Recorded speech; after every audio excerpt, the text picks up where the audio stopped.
Hi everyone, this is Nitin Sharma. स्वागत है आप सभी का हमारे यूट्यूब चैनल में। आज ज्योग्राफी का टॉपिक लेते हैं। ज्योग्राफी के बारे में पढ़ेंगे। आज ज्योग्राफी पढ़ेंगे।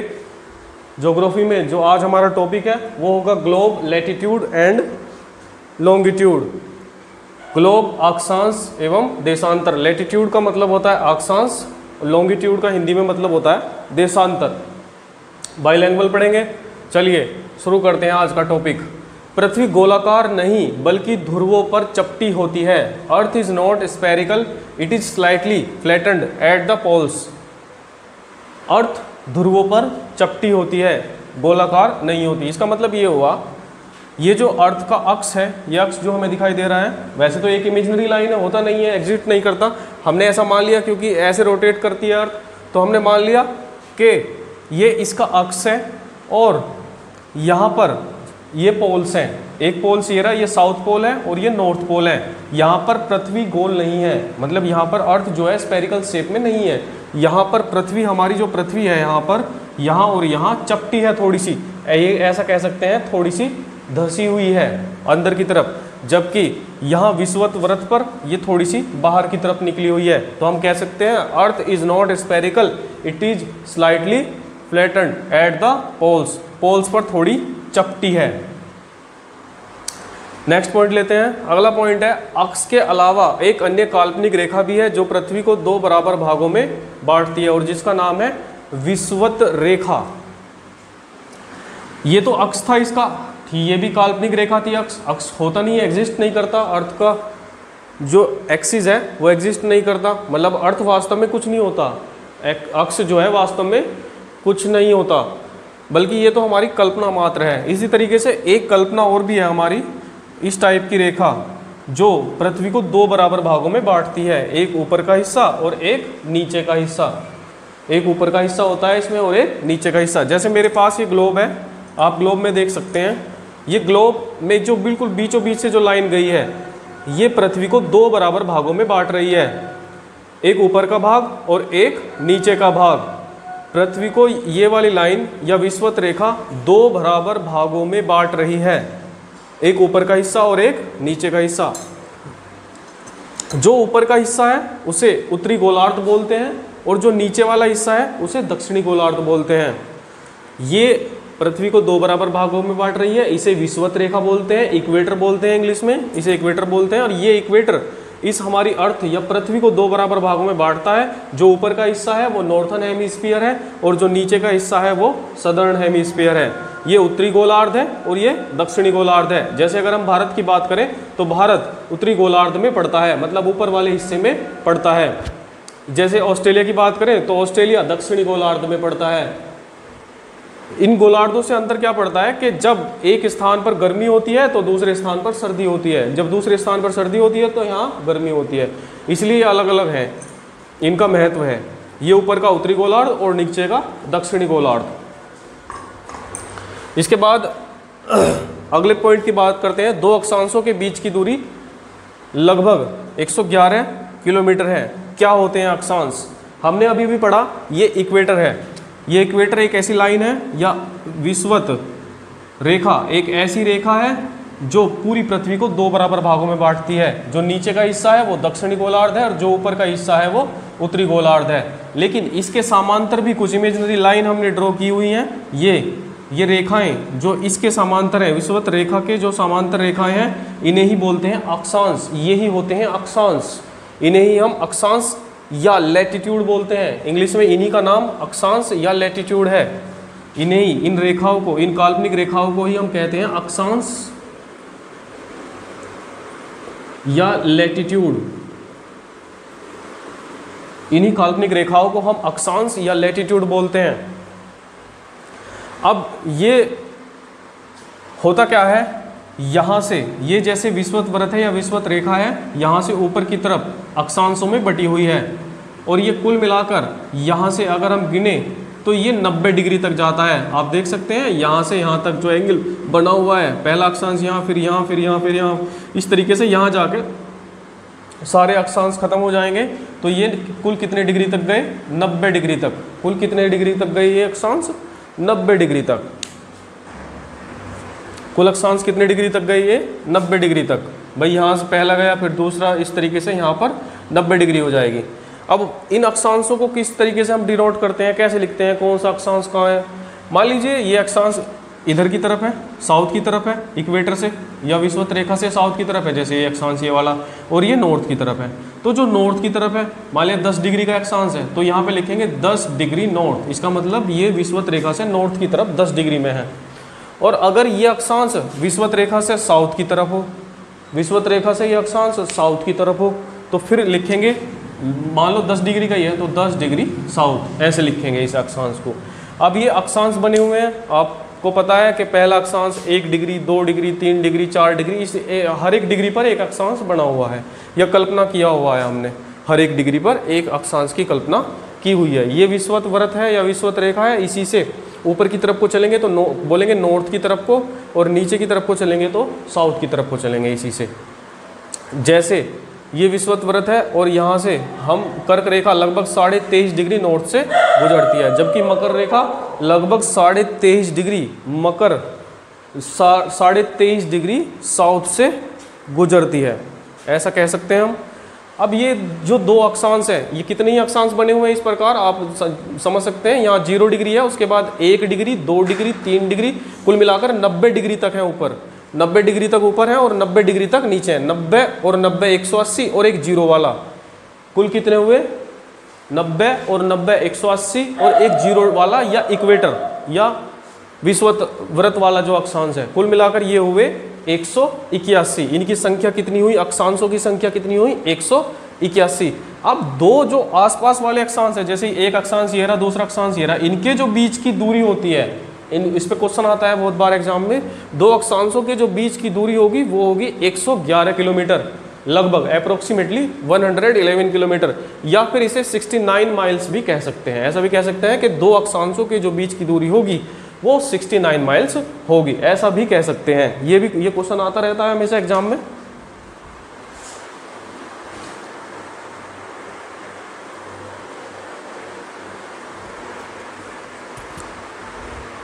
चलिए इंपॉर्टेंट लैटिट्यूड्स, महत्वपूर्ण अक्षांशों के बारे में पढ़ लेते हैं। बहुत महत्वपूर्ण टॉपिक है, वेरी इंपॉर्टेंट टॉपिक है, हर एग्जाम्स में सवाल आते हैं यहाँ से। चलिए बात करते हैं इंपॉर्टेंट लैटिट्यूड्स की।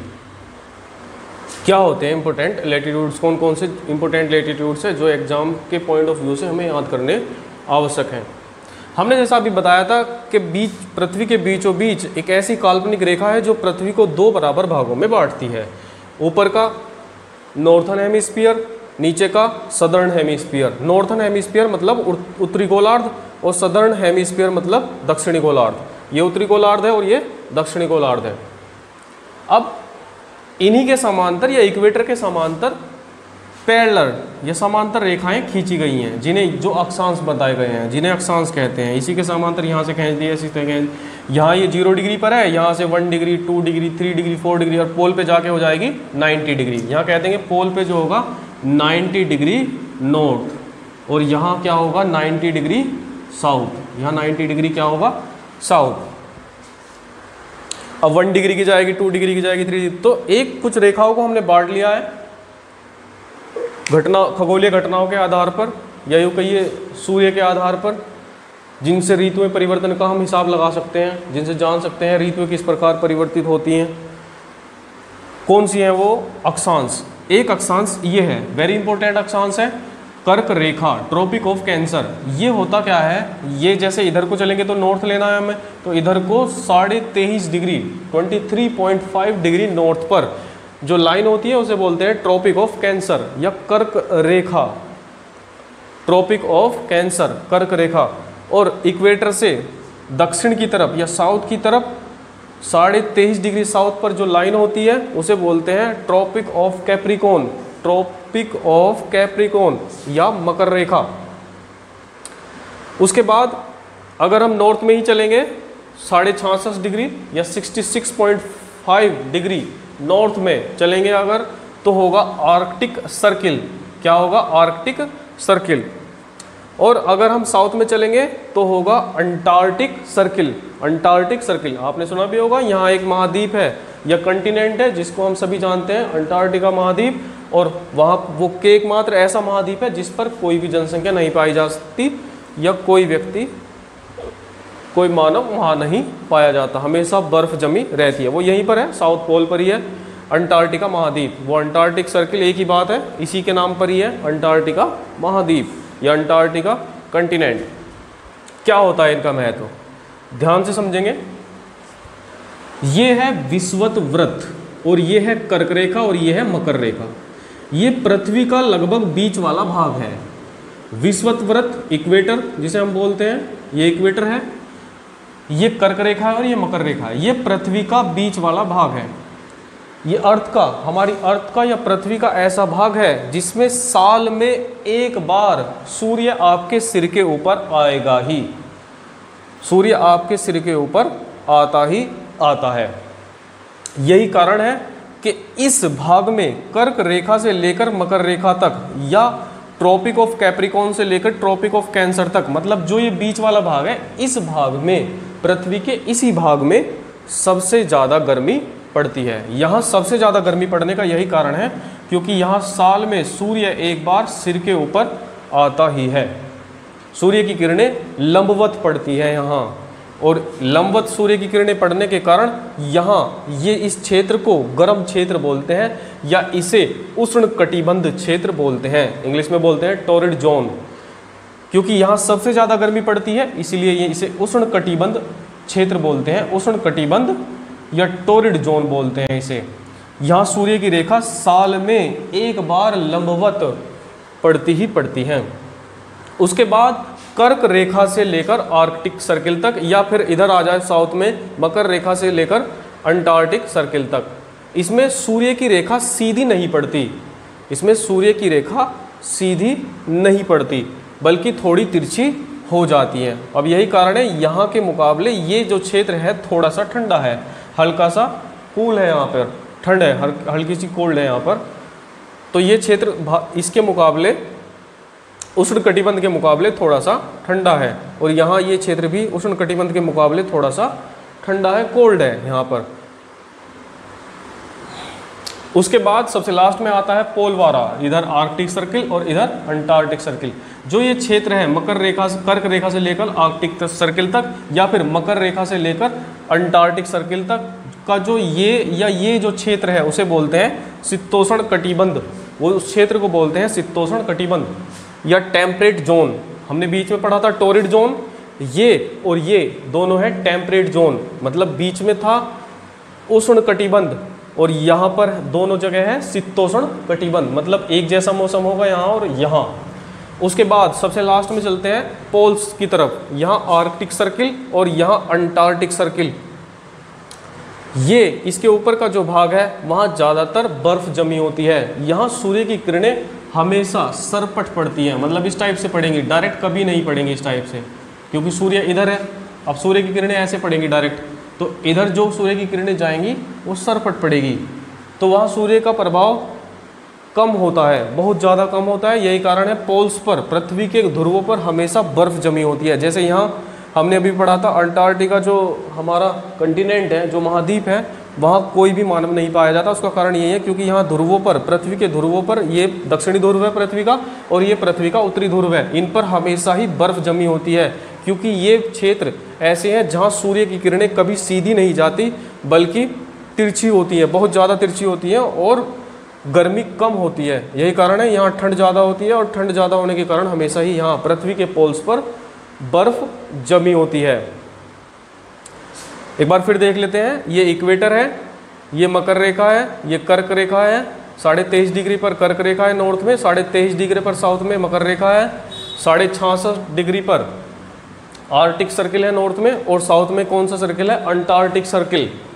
उसके बाद ये नॉर्थ पोल है और ये साउथ पोल है, जो 90 डिग्री पर होते हैं। नॉर्थ पोल और साउथ पोल होते हैं 90 डिग्री पर।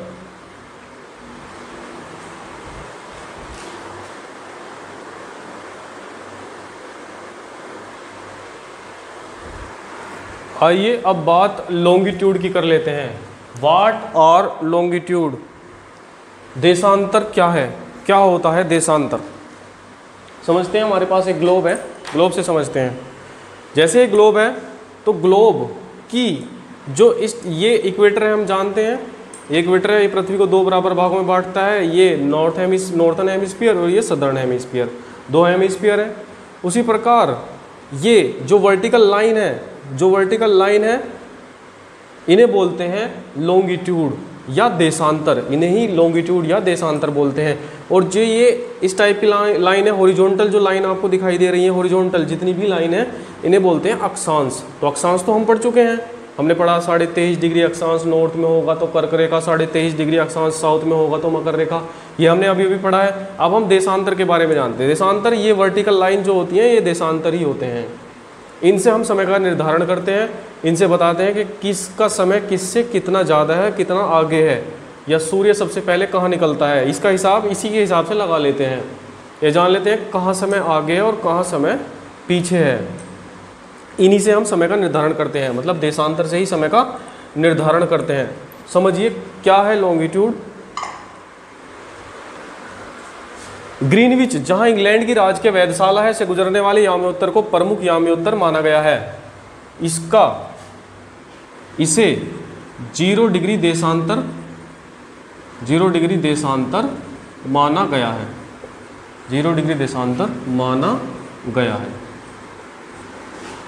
समझिए, मान लिया यहाँ यूरोप है, यहाँ इंग्लैंड है, इंग्लैंड से की वेधशाला से जो गुजरने वाली जो रेखा है उसे क्या माना गया है, 0 डिग्री देशांतर। वहीं से अब 0 डिग्री देशांतर यहाँ हो गया, ये 0 डिग्री देशांतर है, ये पूरा 0 डिग्री देशांतर है। अगर इधर की तरफ को चलेंगे, जैसे इधर की तरफ को चले तो हो जाएगा ईस्ट, और इधर की तरफ को चले तो हो जाएगा वेस्ट।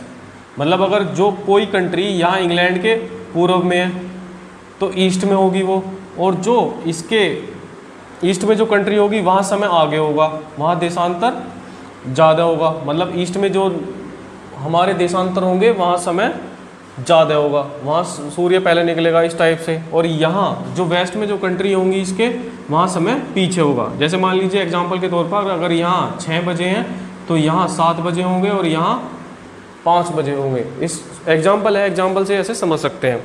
तो ये जो इंग्लैंड की वेधशाला से जो याम्योत्तर गुजरती है उसे मुख्य याम्योत्तर रेखा माना गया है, या मेन लॉन्गिट्यूड माना गया है। और इसका जो लॉन्गिट्यूड की जो वैल्यू है, इसका जो लॉन्गिट्यूड है वो है 0 डिग्री, इसका जो लॉन्गिट्यूड है वो है 0 डिग्री। इसके बाद 1 degree, 2 degree, 3 degree, 4 degree, 180 degree तक इस तरीके से गया।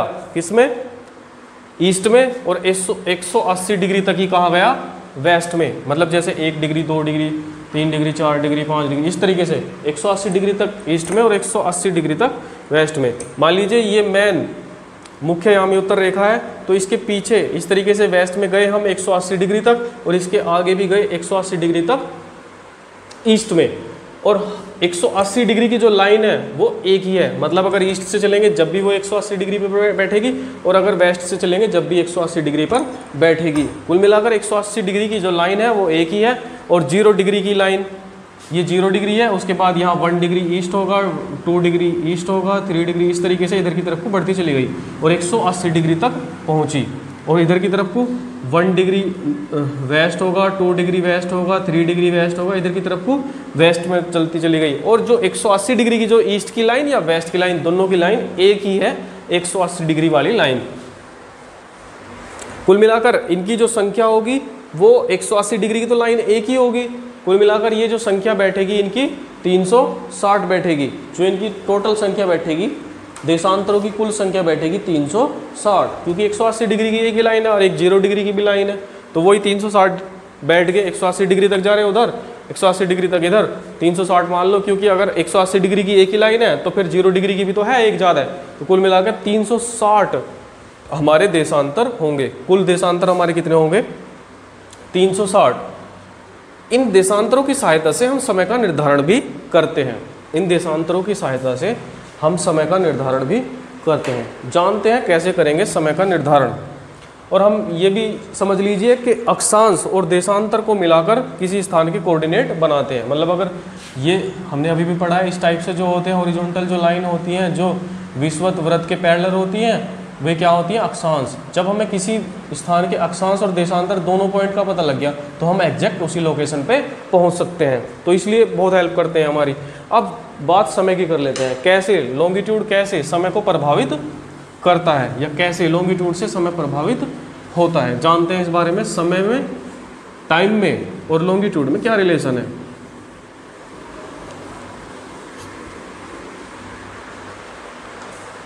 हम जानते हैं हमारी पृथ्वी को अपने अक्ष पर एक पूरा घूर्णन करने में जो समय लगता है वो लगता है 24 घंटे, वो लगता है 24 घंटे। इसका मतलब ये हुआ कि 360 डिग्री घूमती है पृथ्वी कितनी देर में, 24 घंटे में। 360 डिग्री घूमती है 24 घंटे में। इसका मतलब ये हुआ 360 डिग्री घूमेगी 24 घंटे में।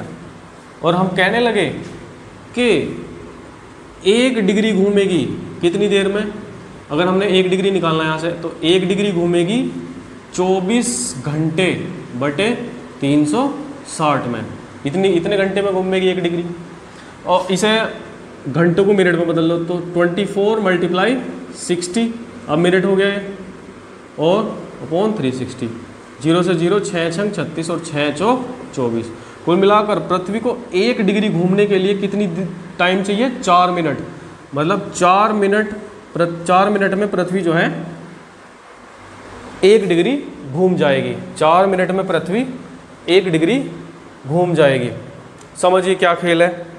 हम या हमारे जो मानक समय रेखा है वो इलाहाबाद के नैनी से होकर गुजरती है, इलाहाबाद के नैनी से होकर गुजरती है, और उसका जो देशांतर है वो है 82.5 डिग्री ईस्ट।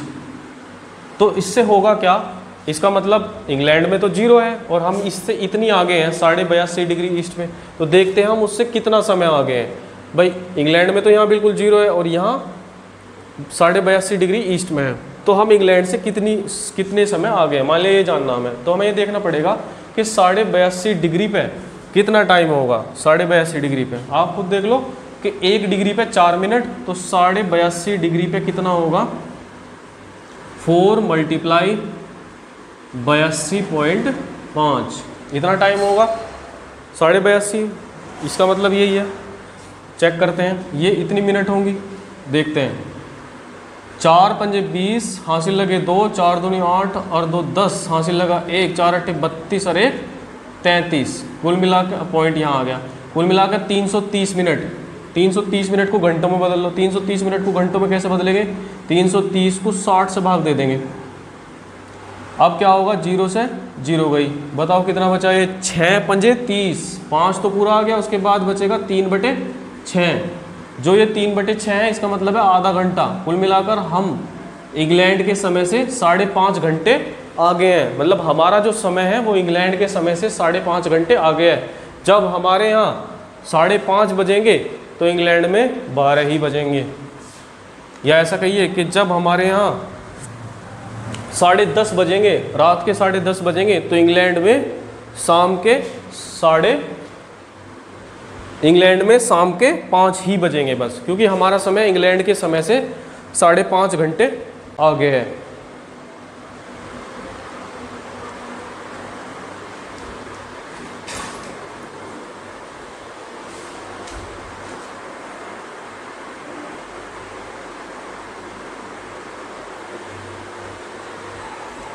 आइए 2 इम्पोर्टेंट पॉइंट्स पर बात कर लेते हैं। क्या है दोनों इम्पोर्टेंट पॉइंट्स, दोनों इम्पोर्टेंट पॉइंट्स पर बात कर लेते हैं। पहला पॉइंट, भारत का अक्षांशीय व देशांतरीय विस्तार क्या है। अक्षांशीय विस्तार हमें पता है नॉर्थ और साउथ में होता है, नॉर्थ में ऊपर की तरफ और साउथ में नीचे की तरफ, और देशांतरीय विस्तार ईस्ट और वेस्ट में होता है। भाई जो ग्रीनविच के ईस्ट में है वहाँ ईस्ट आएगा, और जो ग्रीनविच के वेस्ट में है वहाँ वेस्ट आएगा। देखिए किस प्रकार भारत का जो अक्षांशीय विस्तार है वो है 8 डिग्री 4 मिनट नॉर्थ से 37 डिग्री 6 मिनट नॉर्थ तक या उत्तर तक। 8 डिग्री 4 मिनट उत्तर से 37 डिग्री 6 मिनट उत्तर तक। और जो देशांतरीय विस्तार है भारत का वो 68 डिग्री 7 मिनट ईस्ट से 97 डिग्री 25 मिनट ईस्ट तक। कर्क रेखा भारत के, दूसरा पॉइंट है कर्क रेखा भारत के किस किस राज्य से होकर गुजरती है। उसके लिए एक ट्रिक है GRM CJ PTM, याद कर लीजिए इसे, GRM CJ PTM। Gujarat, Rajasthan, Madhya Pradesh, Chhattisgarh, Jharkhand, पश्चिम बंगाल, त्रिपुरा और मिजोरम। गुजरात, राजस्थान, मध्य प्रदेश, छत्तीसगढ़, झारखंड, पश्चिम बंगाल, त्रिपुरा और मिजोरम। भारत कर्क रेखा भारत में किस किस राज्य से होकर गुजरती है? सबसे पहले गुजरात में आती है, उसके बाद राजस्थान, उसके बाद मध्य प्रदेश, उसके बाद छत्तीसगढ़, उसके बाद झारखंड, उसके बाद पश्चिम बंगाल, उसके बाद त्रिपुरा और उसके बाद मिजोरम। थैंक यू, आज के लिए इतना ही। Thank you very much.